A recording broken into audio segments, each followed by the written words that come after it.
কোনো ব্যক্তি যদি অন্যায় বা অনিয়মের মাধ্যমে নির্বাচিত হয়, সে ব্যক্তির দ্বারা ন্যায় প্রতিষ্ঠা সম্ভব নয়। কখনো যেন পুলিশ বাহিনীকে দলীয় বাহিনী। খুব ভালো লাগছে সবার সঙ্গে দেখা করার এই সুযোগটা পেয়ে। এই পুলিশ সপ্তাহ উপলক্ষে এই সুযোগটা হলো। আপনাদের কাছ থেকে কিছু প্রাথমিক বক্তব্য শুনলাম, শুনে বুঝতে পারলাম যে অনেকগুলো কাজ অসম্পূর্ণ রয়ে গেছে, যেটা আমাদের পক্ষ থেকে করা উচিত। এর আগে একবার বসছিলাম আমরা নিজেদের মধ্যে, আমার কাছে খুবই খারাপ লাগছিল যে কিরকম পরিস্থিতিতে আপনাদেরকে কাজ করতে হয়। আমার জানা ছিল না যে দৈনন্দিনভাবে যে কঠিন অবস্থায় আপনাদেরকে জীবনযাপন করতে হয়, সেটার মাত্রা কত গভীর। তাৎক্ষণিকভাবে আমরা কিছু সিদ্ধান্ত নিয়েছিলাম, সেটা আশা করি বাস্তবায়ন হয়েছে। কদ্দূর হয়েছে সেটা আবার খোঁজ নেব। আজকের বৈঠকের যেটা প্রধান ফল হবে, আপনাদের বিষয়গুলো আবার উঠলো আমার কাছে, যেটা নিয়ে আবার বসবো, যাতে আপনাদের একটা সহায়ক পরিস্থিতির সৃষ্টি করা যায়, যাতে আপনাদের কাজ করার মধ্যে একটা উৎসাহ আসে এবং পরিস্থিতি আপনাদের সহায়ক হোক। আজকে ভালো লাগলো যারা প্রযুক্তির মাধ্যমে বিভিন্ন জায়গা থেকে উপস্থিত আছে। আমি দেখছিলাম কোথা থেকে এসছে, সারা বাংলাদেশ জুড়ে সব জায়গা থেকে যোগদান করেছে। তাদের সবাইকে আমি দূর থেকে সালাম দিচ্ছি। আশা করি সুযোগ হবে ভবিষ্যতে একসঙ্গে বসে আলাপ করার। আমি লিখিত বক্তব্য পাঠ করি। বিসমিল্লাহির রহমানির রহিম। সম্মানিত উপস্থিতি ও প্রিয় পুলিশ সদস্যবৃন্দ, পুলিশ সপ্তাহ 2025 উপলক্ষে বাংলাদেশ পুলিশের সকল সদস্যকে আমি আন্তরিক শুভেচ্ছা ও অভিনন্দন জানাচ্ছি। এই অনুষ্ঠানে আপনাদের মাঝে উপস্থিত হতে পেরে আমি অত্যন্ত আনন্দিত। 71 সালে মহান মুক্তিযুদ্ধের প্রাক্কালে 25শে মার্চ কালো রাতে রাজারবাগ পুলিশ লাইন্সে বাঙালি পুলিশ সদস্যরা সর্বপ্রথম সশস্ত্র প্রতিরোধ গড়ে তোলেন। এই ইতিহাস ভোলার নয়। বাংলাদেশ পুলিশ বাহিনীর গৌরবময় ইতিহাসে এটা মহা গৌরবের অধ্যায়।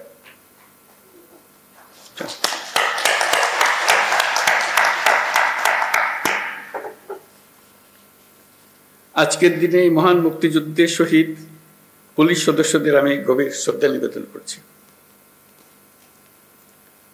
সর্বস্তরের মানুষের অধিকার, মর্যাদা, ন্যায় বিচার প্রতিষ্ঠিত হবে, কোনো বৈষম্য থাকবে না। যুগ যুগ ধরে এটাই ছিল মানুষের মহান আকাঙ্ক্ষা। এই আকাঙ্ক্ষা পূরণে জোর ভূমিকা রাখতে হবে আইন শৃঙ্খলা বাহিনীকে। স্বৈরাচারী শাসনামলের 15 বছরে দেশের পুলিশ বাহিনীকে দলীয় বাহিনীতে পরিণত করায় সমস্ত ব্যবস্থা ধ্বংস হয়ে গেছিল। স্বৈরাচারের অবৈধ অন্যায় আদেশ পালন করতে গিয়ে পুলিশ বাহিনী ব্যাপকভাবে জনরোষের মুখে পড়ে। অনেক সৎ পুলিশ সদস্যদেরও এই জন্য মাশুল দিতে হয়েছে।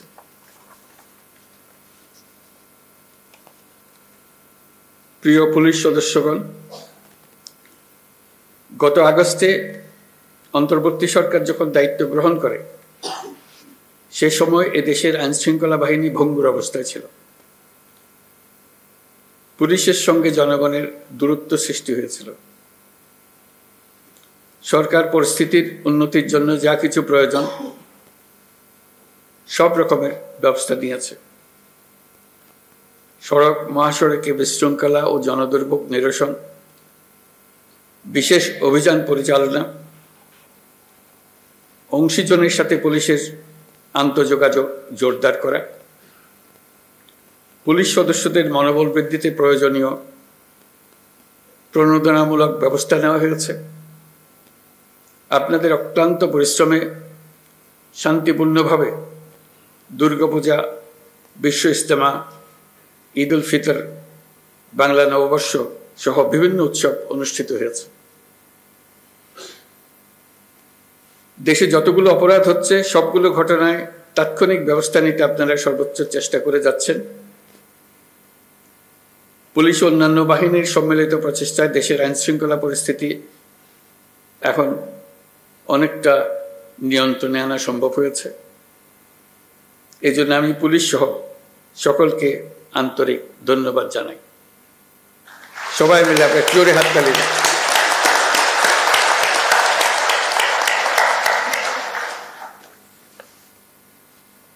এই হাততালি আপনাদের প্রাপ্য।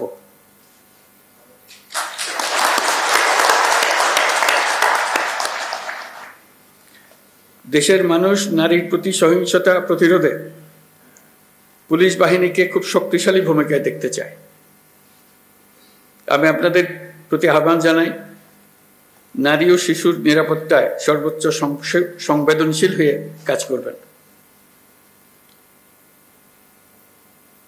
সকল শ্রেণী পেশার নারীরা যেন যে কোনো হয়রানির ঘটনায় পুলিশের হটলাইনে ফোন করে সর্বোচ্চ সাহায্য পায় সেটি নিশ্চিত করবেন। নারী এবং শিশু নিরাপত্তা পেলে আমরা বুঝতে পারব দেশ নিরাপত্তার দিকে অনেক দূরে এগিয়ে গেছে।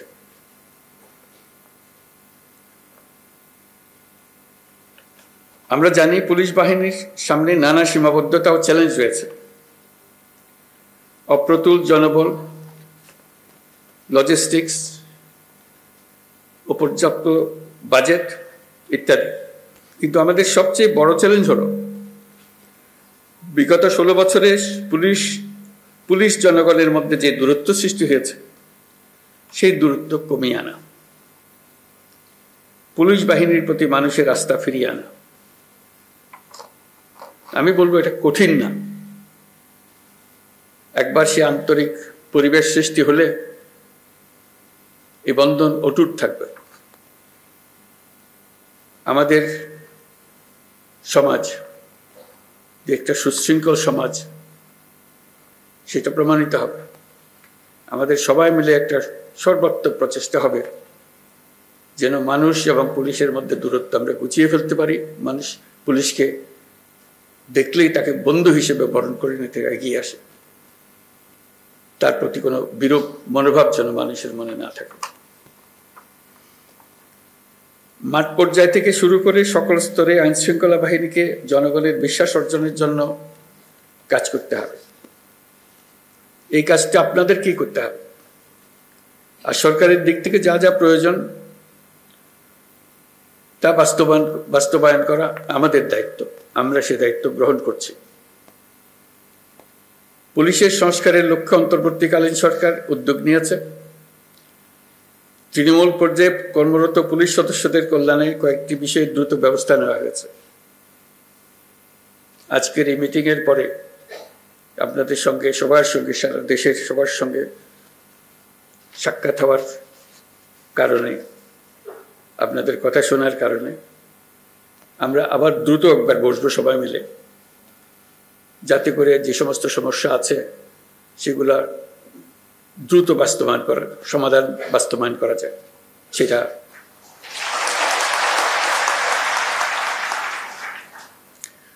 আপনারা জানেন, ইতিমধ্যে জাতির উদ্দেশ্যে দিয়ে একাধিক ভাষণে আমি বলেছি চলতি বছরের ডিসেম্বর থেকে আগামী বছরের জুনের মধ্যে দেশে ত্রয়োদশ সংসদ নির্বাচন অনুষ্ঠিত হবে।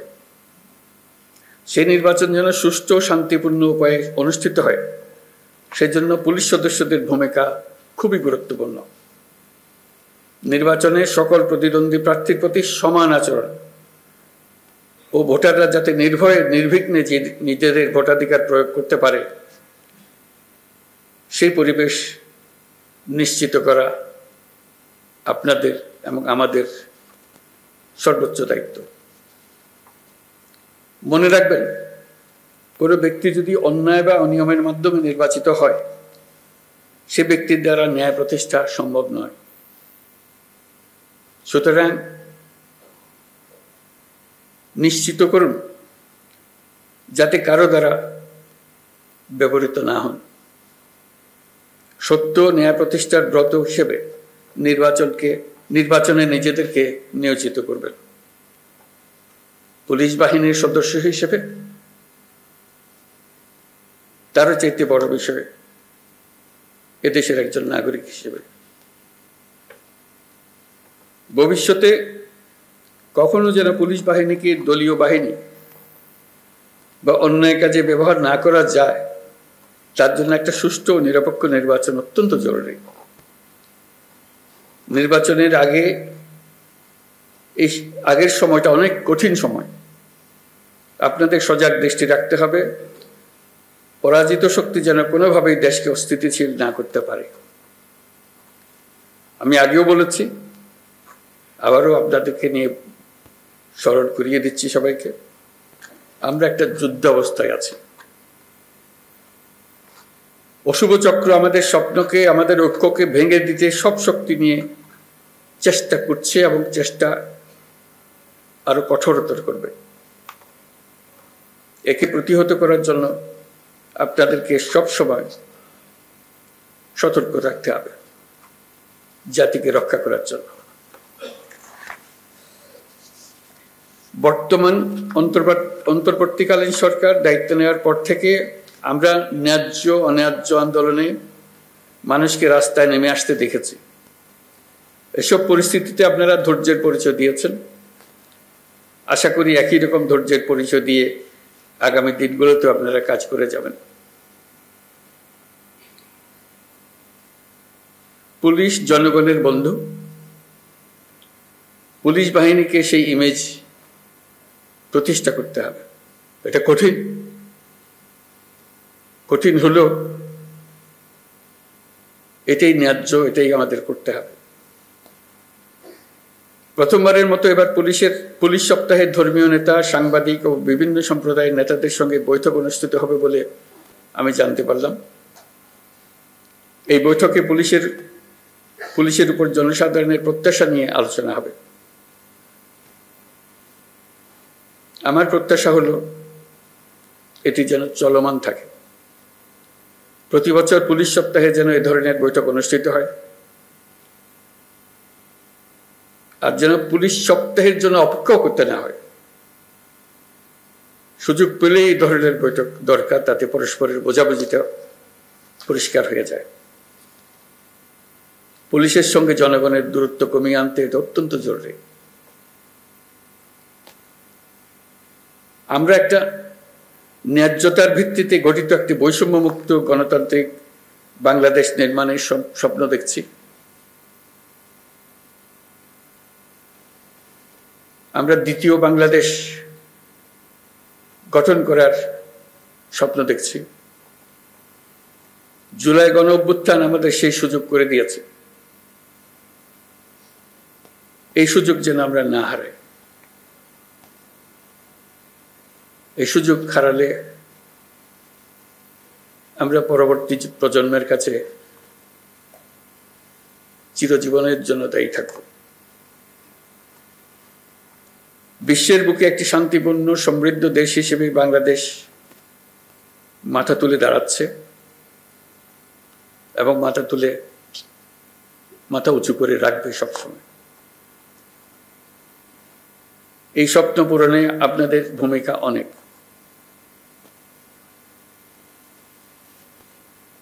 আপনারাই এই স্বপ্ন বাস্তবায়নের মূল শক্তি।